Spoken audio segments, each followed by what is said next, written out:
adalah Roy Suryo, mantan menteri, mantan elit partai, mantan juru bicara rakyat. Dan sekarang, calon tetap tersangka, lelaki yang dulu duduk di meja kekuasaan, kini duduk di tepi kehancuran. Bukan karena konspirasi global, bukan pula karena tekanan asing, tapi karena mulutnya sendiri yang tak tahu kapan harus diam dan kapan harus bertanggung jawab. Ironis ya, di negeri yang katanya demokratis, justru ada orang yang sibuk menjual keraguan ke publik demi panggung. Menjual isu ijazah palsu seperti pedagang obat kuat di pinggir jalan. Meracuni wacana dengan narasi murahan, tanpa data kokoh, tanpa bukti yang bisa berdiri sendiri. Hanya tuduhan yang digoreng, dibumbui teori absurd, lalu dilempar ke tengah masyarakat. Harapannya? Kaos? Harapannya? Legitimasi rakyat ambruk. Tapi sayang, kali ini yang hancur bukan Jokowi. Yang meleleh adalah kredibilitas Roy Suryo sendiri. Begitu SPDP keluar, semua terang benderang. Nama Roy tertulis jelas sebagai terduga pelaku. Bukan sekadar terlapor. Ini bukan lagi urusan debat publik. Ini soal hukum, soal fakta, soal konsekuensi. Dan di negeri yang masih mencoba berdiri tegak di atas hukum, status terduga pelaku itu bukan basa-basi. Itu adalah lonceng awal kehancuran politis. Partai Demokrat pun langsung ambil langkah. Lepas tangan, padahal Roy dulu wakil ketua umum. Duduk di ring satu. Tapi sekarang, bahkan partai yang pernah dia perjuangkan pun ogah sekadar membela. Mereka bilang, Roy bukan bagian dari kami sejak 2019. Apakah ini hanya langkah jaga citra? Atau memang sudah lama Roy jadi duri dalam daging biru? Menariknya, pernyataan resmi mereka menyebut istilah kode partai biru sebagai fitnah yang menyesatkan. Loh, sejak kapan partai merasa tersinggung dengan warna sendiri? Jangan-jangan memang ada yang ketakutan terseret karena tahu siapa yang dulu pernah berdiri di podium yang sama. Dan sekarang mari bicara alat bukti. Pertama, ijazah asli Presiden Jokowi sudah diamankan oleh Polda. Sudah dicek, sudah diperiksa, dan dinyatakan asli. Sudah cukup jadi tamparan bagi mereka yang selama ini menuduh tanpa dasar. Kedua, saksi hidup, puluhan, rekan kuliah, teman sekelas, bahkan yang wisuda bareng. Mereka siap bersaksi. Dan bersaksi itu bukan hal sepele. Bukan cuma teriak di media sosial, tapi menyampaikan kebenaran di depan hukum. Kamu pikir semua orang ini mau bohong demi Jokowi? Kalau iya, berarti kamu sedang menuduh puluhan warga negara ikut konspirasi massal hanya untuk menutupi satu ijazah? Itu bukan cuma ngawur, itu sudah delusi politik stadium akhir. Dan kini Roy Suryo menggeliat. Ketika massa menggeruduk rumah presiden di Solo, Roy bilang, saya nggak ada di lokasi, mana buktinya? Tapi ini bukan soal lokasi fisik. Ini soal peran dalam membakar emosi publik. Dan siapa yang paling sering jadi juru kompor? Dialah Roy Suryo, tokoh utama orkestra gaduh, yang memimpin paduan suara adili Jokowi dengan penuh semangat, seolah negeri ini hanya bisa diselamatkan dengan kegaduhan. Dan ketika akibatnya pecah di jalan, dia mundur selangkah berkata, saya tidak tahu menahu. Ah, betapa elegan cara melarikan diri dari tanggung jawab. Tapi publik tidak bodoh. Hukum juga mulai menyusul. Dan satu hal yang membuat narasi ini makin beraroma busuk. Tuduhan ijazah palsu yang terus berubah bentuk. Awalnya UGM dituduh memalsukan. Setelah itu, katanya dicetak di pasar pramuka. Loh, ini ijazah atau stiker motor? Kenapa tuduhannya pindah-pindah tempat kayak maling dompet? Kalau memang yakin palsu, kenapa narasinya tidak konsisten? Atau jangan-jangan yang palsu justru bahan tuduhan itu sendiri? Maka publik pun mulai bertanya, kalau Roy Suryo serius soal kejujuran, kenapa tak berani uji data secara terbuka? Kenapa harus mengandalkan keributan, bukan pembuktian? Di sini, kita sedang menyaksikan satu babak klasik dari sejarah Indonesia kontemporer. Orang yang gagal membaca arah zaman, lalu memilih berteriak agar tetap terdengar. Tapi zaman ini bukan lagi zaman tukang teriak. Ini zaman data, zaman transparansi, dan zaman pertanggungjawaban. Dan kalau Roy Suryo tak bisa menjawab dengan data, tak bisa berdiri dengan bukti, maka tinggal menunggu waktu. Status terduga pelaku akan berubah menjadi tersangka tetap. Pertanyaannya saudara-saudara, berapa banyak lagi tokoh yang akan memilih jalan kompor, bukan jalan kontribusi? Berapa banyak lagi elit politik yang menjual kegaduhan demi eksistensi pribadi? Dan kita, rakyat Indonesia, mau sampai kapan terus jadi penonton sandiwara seperti ini? Tapi jangan salah, ini bukan hanya soal Roy Suryo. Ini soal bagaimana sistem politik kita membiarkan aktor seperti dia lahir, tumbuh, dan dibiarkan menggila. Roy bukan produk tunggal. Dia adalah hasil dari ekosistem yang menyukai panggung gaduh, bukan panggung gagasan. Dulu Roy dikenal sebagai pakar telematika, dadakan yang bisa menjelaskan semua hal dari rekaman video sampai suara kaset. Sekarang, dia mencoba naik panggung lagi dengan isu yang lebih besar. Presiden palsu. Tapi sayang, kali ini bukan era 2004. Publik sudah cerdas. Kamera digital bukan barang langka. Bukti bisa dibedah sampai ke piksel. Dan kebohongan akan dibongkar secepat gesekan jari di layar smartphone. Roy keliru membaca zaman. Dan yang lebih menarik adalah posisi Partai Biru, Demokrat. Mereka mendadak suci. Tangan mereka bersih, mulut mereka rapi. Semua framing dijaga agar tak ada sebutan Demokrat ikut terlibat. Padahal mari jujur, Roy Suryo itu pernah duduk di meja paling strategis, wakil ketua umum. Bukan cuma anggota biasa, tapi penentu arah. Dan sekarang, ketika dia meledakkan bom politik di tengah ruang publik, Demokrat langsung bilang, "Roy bukan kader kami, sudah keluar sejak 2019 loh." Secepat itu memutus silsilah. Apa ini partai atau kantor leasing?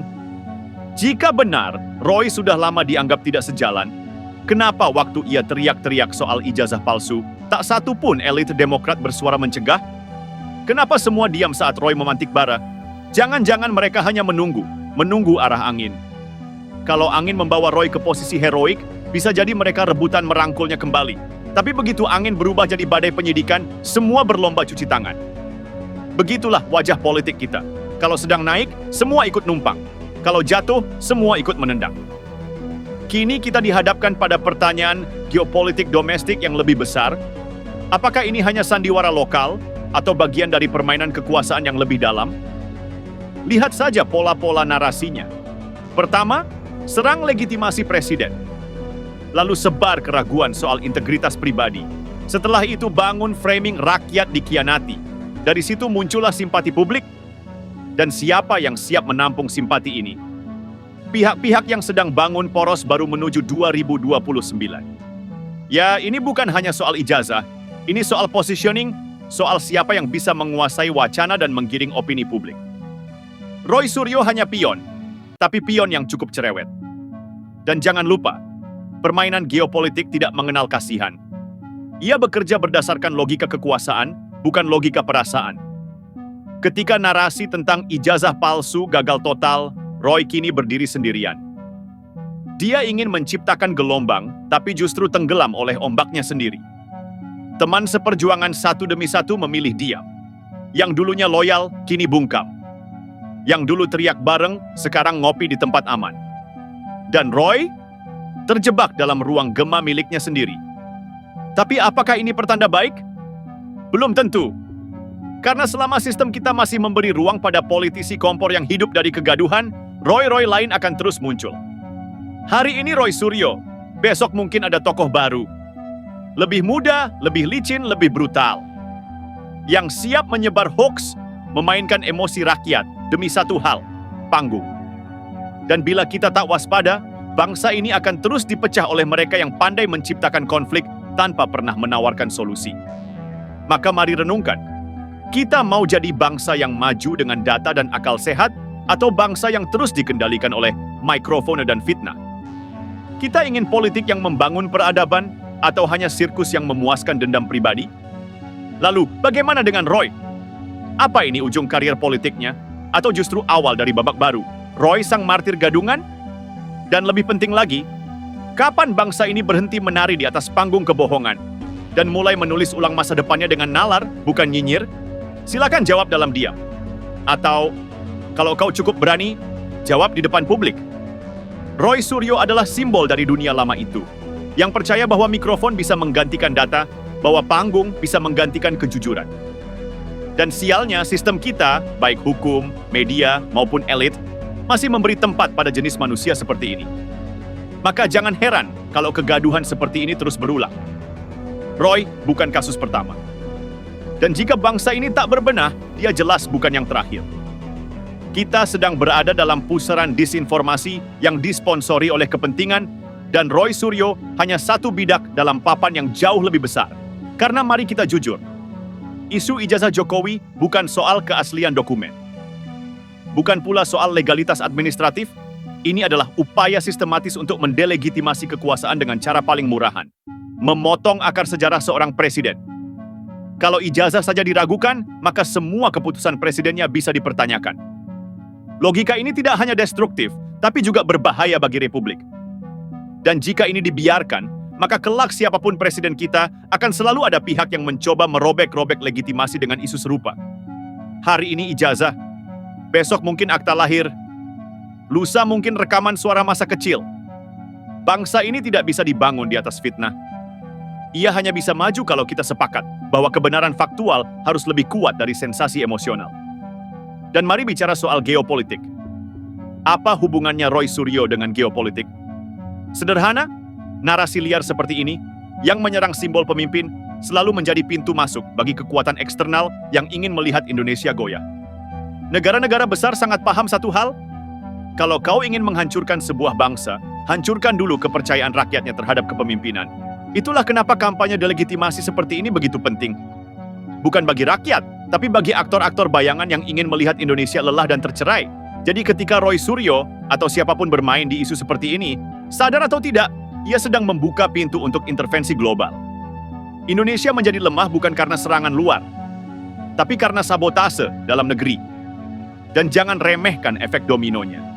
Ketika elit-elit politik merasa bebas untuk membakar narasi tanpa data, maka yang tumbuh adalah generasi muda yang percaya bahwa teriakan lebih penting dari argumentasi.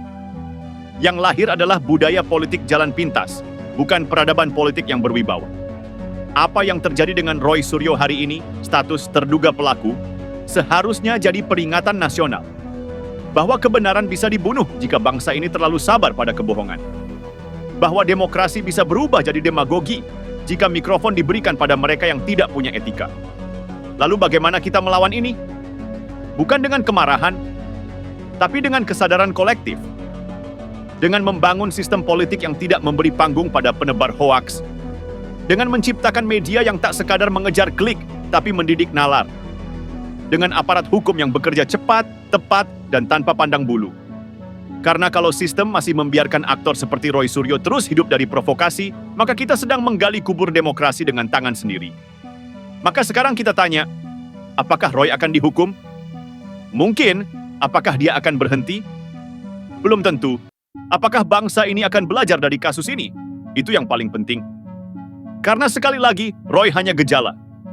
Penyakit sebenarnya adalah budaya politik kita yang memberi tepuk tangan pada suara keras, bukan suara cerdas. Dan kini pertanyaannya makin strategis. Apakah Indonesia cukup dewasa untuk mengakhiri era tukang fitnah bersuara lantang dan memulai era negarawan bersuara bijak? Atau kita akan terus jatuh dalam lubang yang sama, lagi dan lagi, sampai akhirnya kehilangan arah, kehilangan kendali, kehilangan masa depan? Terserah kau, bangsa ini mau berdiri, atau terus diseret oleh mereka yang hidup dari kebohongan.